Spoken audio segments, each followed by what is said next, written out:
मौलवीगंज परिसरात इर्शाद भाई जहागीरदार यांच्या प्रचारार्थ जाहीर सभेचे आयोजन। धुळे शहरातील मौलवीगंज परिसरात महाविकास आघाडी मैत्रीपूर्ण लढत समाजवादी पार्टीचे धुळे शहर विधानसभा मतदारसंघाचे अधिकृत उमेदवार इर्शाद भाई जहागीरदार यांच्या प्रचारार्थ जाहीर सभेचे आयोजन करण्यात आले होते। एकंदरीत ह्या धुळे शहराचे राजकारण बघता अतिशय खालच्या दर्जाचे राजकारण होत आहे। कुणी धर्माच्या नावावर, कुणी खालच्या भाषेत वैयक्तिक टीकाटिप्पणी करीत आहे। ह्या सगळ्यात विकासाची व्याख्या काय असते हे जनतेसमोर एकमेव उमेदवार इर्शाद जहागीरदार हेच मांडत आहेत। आणि कुणावर टीका करण्यापेक्षा धुळेकर जनतेच्या आयुष्यात कसा परिवर्तन घडवून आणता येईल याबाबतचे त्यांचे असलेले व्हिजन लोकांसमोर मांडून निवडणूक लढवित आहेत। रस्ते, गटार, लाईट, स्वच्छता ह्या गोष्टी विकासात येत नाहीत तर त्या लोकप्रतिनिधींच्या जबाबदारीत येतात। आणि विकास म्हणजे चांगली शिक्षण व्यवस्था, तरुणांना रोजगार मिळावा यासाठी उद्योग आणणे, इथल्या मुलाबाळांना विरंगुळा करण्यासाठी शहरात एकही गार्डन उपलब्ध नाही, इथल्या युवती महिला यांना सुट्टीच्या दिवशी वेळ झाला घालवता येईल असे एखादे ठिकाण नाही। अशा असंख्य लोकोपयोगी कामांपासून धुळे शहर अनेक वर्षांपासून वंचित आहे। इथल्या तरुणांना नाहक चुकीच्या व्यवसायांमध्ये अडकवून ठेवले जाते आणि त्यांच्या भविष्याची पर्वा न करता फक्त वापर केला जातो। ही दयनीय अवस्था धुळे शहराची आहे। सरकारी शाळांमध्ये भेटणारे शिक्षण हे आंतरराष्ट्रीय दर्जाचे असावे। जी मुले धुळे शहरात म्हणून काही शिक्षण घेऊ शकत नाही त्यांच्यासाठी अद्यावत अशी शिक्षण व्यवस्था निर्माण करणे, आरोग्य सुविधा ह्या अद्यावत भेटल्या पाहिजे यासाठीच मी उमेदवारी करीत आहे असे आपले मनोगत व्यक्त करताना इर्शाद भाई जहागीरदार यांनी सांगितले। यावेळी मौलवीगंज परिसरातील नागरिक प्रचंड मोठ्या संख्येने उपस्थित होते। खासदार मौलाना मुहिबुल्ला रामपूर, इर्शाद जागीरदार, सुमैया राणा लखनौ, सलीम गाजी यूपी, वसीम अक्रम यांचे सह अनेक पदाधिकारी कार्यकर्ते उपस्थित होते। धुळे क्राइम न्यूज साठी अब्दुल रहमान मलिक, धुळे। एक आमदार चुनने के लिए आप वोट कर रहे हैं। जब ये वोट आप कर रहे हैं तो मैं आप लोगों से अपील कर रहा हूँ कि सभी धर्मों के लोगों से, बिरादरे वतन हो या अपने लोग हो, मैंने हर एक से अपील किया कि मेरी आपसे एक ही गुजारिश है कि आप चुनाव को धर्म के नाम पे मत जाने दो। वो उम्मीदवार को वोट करो जिसके पास विजन है, जिसके पास तरक्की लाने की कैपेसिटी है, जो दुनिया में तरक्की ला सकता, दुनिया का चेहरा मोहरा नक्शा बदल सकता, ऐसे उम्मीदवार को आप आपका वोट दीजिए। आज आप जैसा देखे होंगे कि मेरी आज देवपुर में बहुत बड़ी मोटरसाइकिल रैली हुई। अभी मैं बिरादर वतन में एक बड़ी रैली करके सभा करके आ रहा हूँ, तो मेरे साथ बड़े पैमाने में बिरादर वतन का भी वोट मेरे साथ जुड़ा हो। और 16 साल से जब तक मैं शहर धुलिया की खिदमत करते आया हूँ, मैंने कभी धर्म जात में लोगों को बांटा नहीं। हिंदू हो या मुसलमान हो, सबको एक नजर से देख के, एक नजर से काम करने का ये हर टाइम मैंने कोशिश की है। अभी कुछ दिन पहले मौलाना साहब, देश के प्रधानमंत्री मोदी जी हमारे धुलिया आए थे और उन्होंने बोला, मोदी जी बोले एक है तो सेफ है। मोदी जी हम आपकी बात मान लेते, एक है तो सेफ है, पर आपकी परिभाषा गलत है। एक है तो सेफ है कि ये परिभाषा है हिंदू मुसलमान सिख ईसाई दलित आदिवासी सब एक है तो भारत देश सेफ है। ना हिंदू खतरे में, ना मुसलमान खतरे में, प्यारे खतरे में तो हमारा भारत देश खतरे में। अगर ऐसे ही लड़ते रहेंगे तो देश के टुकड़े टुकड़े हो जाएंगे। और मोदी जी आप भी क्या और मैं भी क्या, मौलवीगंज में कटोरा लेके मिलेंगे। ये देश को तोड़ने वाली शक्ति है। हम देश को सबसे पहले और सब समाज और धर्म का सम्मान करते हुए हम मैदान में उतरे हैं। हम कोई धर्म के बारे में गलत बोलते नहीं, हम जो भी बोलते हैं तरक्की की बात करते हैं और तरक्की की बात के ऊपर हम आपका वोट मांगने आए। आप लोगों, मेरे विरोधी मेरे खिलाफ काफी साजिशें फैलाते, गलत फहमियां फैलाते। जैसा मैंने 270 बोरवेल किया, उसमें से कई बोरवेल इधर मौलवीगंज में भी हुई है। इससे लोगों को फायदा पहुंचने का काम हुआ और लोगों ने बताया, मेरे विरोधी नहीं है, कि इसका पैसा अजीत पवार ने दिया है। मैं उनको यहाँ से आज भी वापस चैलेंज देके जा रहा हूँ कि आप 5 लोगों की टीम बनाओ, अजीत दादा को जाके वीडियो में पूछ लो आपने पैसा दिया है क्या। अगर अजीत दादा बोलते मैंने पैसा दिया है तो मैं जिंदगी भर दुनिया की खिदमत करूंगा, कोई राजनीति नहीं करूंगा। और अगर वो बोलते हैं मैंने नहीं दिया है तो आप शेर दुनिया की माफी मांगो कि एक ईमानदार आदमी का किरदार खराब करने की हमने चंद वोटों के लिए कोशिश की है और आप भी राजनीति में से आउट हो जाओ। आज आप लोगों को एक बात बताना चाहता हूं, मैं बिरादर वतन में रैली कर रहा था, देवपुर, नकाने रोड, सिंधी कॉलोनी, सभी जगह मुझे एक बुजुर्ग मिले और उन्होंने बोले हम सेक्युलर ज़हनियत के लोग हैं, हमको अभी वोट देने के लिए आप एक ही उम्मीदवार बच गए। मैं बोला ऐसा कैसा क्या?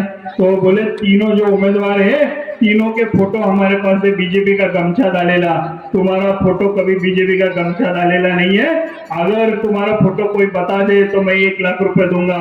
मैंने उनको बोला अगर मेरे गले में बीजेपी का पट्टा डालेला, अगर फोटो किसने बता दिया तो मैं राजनीति छोड़ दूंगा।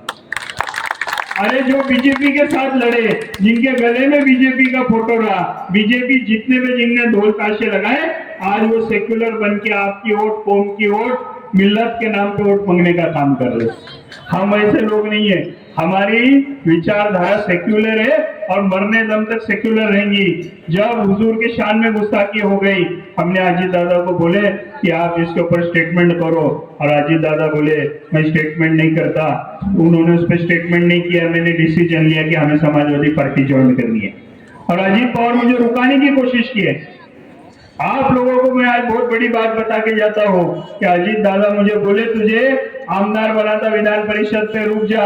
मैं बोला ऐसी आमदार की को लात मारता हूँ, हशर के मैदान में मेरे को जाके जवाब देना है अगर मैं वहां रुक गया तो। अरे ऐसी आमदार की क्या करनी, अगर बनाना ही है अल्लाह को तो आप लोगों के थ्रू भी बना सकता अल्लाह। और मुझे ये लगता कि अगर अल्लाह ने मेरे नसीब में लिखा है तो दुनिया की कोई ताकत उसको रोक नहीं सकती, ये मुझे पूरा यकीन है। मैं आमदार की छोड़ के आया हूँ अजीत पवार की, और आपके सामने मैं वोट क्या मांग रहा हूँ। मुझे 3 काम करने, ECD यानी मुझे हमारे नौजवानों के लिए रोजगार खड़े करने, 5000 रोजगार 5 साल में खड़े करने का काम करूंगा। और आज जैसे लोग बोलते कि दुनिया में इतनी सारी इंडस्ट्रीज और फैक्ट्रीज नहीं आ रही है, इतनी व्यवस्था रहने पे ये फैक्ट्रीज नहीं आ रही है, तो मैं सभी लोगों को अपील कर रहा हूँ, वो हमारे बिरादर वतन के भाई हो या हमारे लोग हो, मैं एक ही अपील कर रहा हूँ, हमें सबको मिलजुल के एक दुनिया बनाना है जो शांति प्रिय दुनिया रहेगा, अमन और शांति का दुनिया रहेगा। और जिस दिन ये बनाए हम कामयाब हो गए, इधर बड़ी बड़ी इंडस्ट्री और फैक्ट्री रखने से कोई रोक नहीं सकता। दूसरा काम, भ्रष्टाचार इस शहर में इतना बढ़ गया है कि रास्ते बनते वो खराब हो जाते हैं, गटर बनती है वो खराब हो जाती है, हमारे 8-8 दिन कचरा उठता नहीं, 8-8 दिन पीने का पानी आता नहीं, चोरों के हाथ से भी दुनिया बचाना है। दोस्तों साथियों, मुझे आपका वोट इस शहर में की चोरी रुकाने के चाहिए, जिससे आपके जिंदगी में बदलाव लाने का काम होगा। और डेवलपमेंट में रोड, गटर, नाली, कचरा, बिजली, 2 बार बिजली जाती है कि नहीं रात में, बताइए।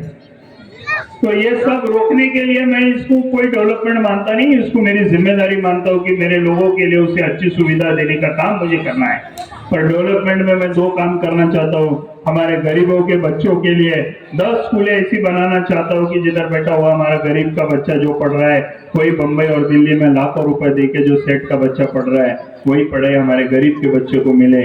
और जब दोनों की एग्जाम ली जाए तो मुझे पूरा यकीन है हमारा मौलवीगंज का बच्चा 1 मार्क्स से तो भी आगे जाएगा।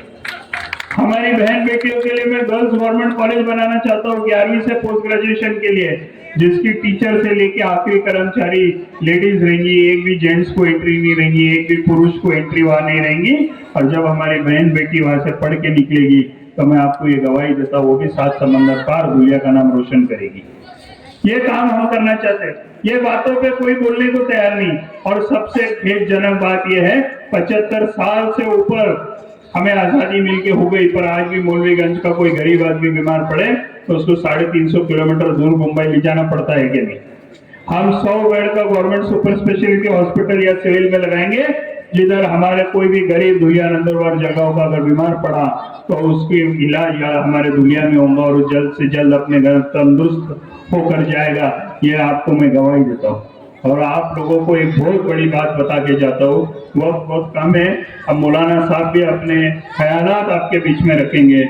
मेरे साथ जिंदगी में दो चीज कभी होंगी नहीं, हराम का पैसा मैं कभी खाऊंगा नहीं, और दूसरी बात आपका आमदार, आपका खादिम बोल के जब महाराष्ट्र की विधानसभा में जाऊंगा तो कभी भी मेरे जिंदगी में कोई जातिवादी पार्टी को मदद करने का काम करूंगा नहीं, चाहे मेरी गर्दन कट जाए या मुझे जेल के सलाखों के पीछे डाले।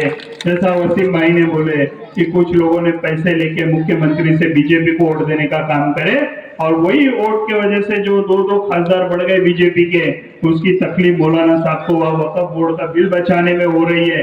तो इसका जो वक्फ बोर्ड के ऊपर आ चाहिए, इसके लिए कई तो शहर धुलिया में से हमने जिनको चुन के दिए वो भी उसके लिए जिम्मेदार है, ऐसा मैं आप लोगों को बताना चाहता हूँ। ये लोगों ने बीजेपी को खुलेआम वोट दिया, ये वोट हमारा वोट लेकर बीजेपी को वोट देने का काम किए। और जो हमारे मेहमान बाहर गांव से आए हैं, जो दूसरे पार्टी के लिए प्रचार करने आए, उनको मेरी हकीकत ही मालूम नहीं। अगर 5 मिनट मेरे साथ बैठ जाए तो वो भी मेरे बाजू से ही बोलना चालू करेंगे, ये मुझे पूरा विश्वास है। मैं 16 साल काम करते वक्त किसी को तकलीफ दिया नहीं, किसी के ऊपर दादागिरी किया नहीं, किसी को गलत जबान में बोला नहीं। शहर धुलिया को आपको दादागिरी से मुक्त करना है, और जो ये प्रकार की दादागिरी कर रहे हैं, जो लोग आज खुल के मेरे साथ है, मैं भी उनको सलूट करता हूँ। और जो लोग इनके दादागिरी से डर के भी है पर आने वाले 20 तारीख को मेरे को वोट देने वाले, उनको भी मैं सलूट करता हूँ। इस शहर से दादागिरी और गुंडाशाही खत्म करने के लिए आप 20 तारीख को साइकिल ये बटन के सामने बटन दबा के मुझे भारी अक्सरियत से महाराष्ट्र की विधानसभा में भेजो। मैं आज हजरत मौलाना सज्जाद नुमानी साहब का भी शुक्रगुजार है कि महाराष्ट्र में उनने एक सेक्युलर पहचान देते हुए 170 मराठा और ओबीसी उम्मीदवारों को सपोर्ट किया, 50 से ज्यादा SC ST कैटेगरी के उम्मीदवारों को सपोर्ट किया, 40 उम्मीदवार अदर कम्युनिटीज के और 23 उम्मीदवार मुस्लिम समाज के। उसमें से धुलिया शहर विधानसभा मतदार संघ से हजरत ने मुझे सपोर्ट करने का ऐलान किया, इसीलिए मैं उनका भी शुक्रगुजार हूँ। और जैसा रामपुर में एक इतिहास गढ़ा के मौलाना महबूबुल्लाह नकवी आए हैं, उन्होंने एक बुलंद आवाज बन के वहां पार्लियामेंट में मुसलमानों की आवाज बोल के लड़े, वही नक्शे कदम पे हम भी विधानसभा में आपकी आवाज बन के बुलंद आवाज बोल के लड़ेंगे। और कल दूसरा इतिहास बनाकर हमारी बहन जो जीत के आई है इकरा हसन, वो भी धुलिया आ रहे, आप बड़ी तादाद में उनके रोड शो में शामिल हुई है और बाद में जलसे में भी शामिल हुई है। ये आपसे गुजारिश करता हूँ, फिर एक बार गुजारिश करता हूँ कि साइकिल ये चिन्ह के सामने का बटन दबा के मुझे कामयाब बनाएंगे, यही बोलते हुए आपसे रजा लेता हूँ। जय हिंद, जय महाराष्ट्र, जय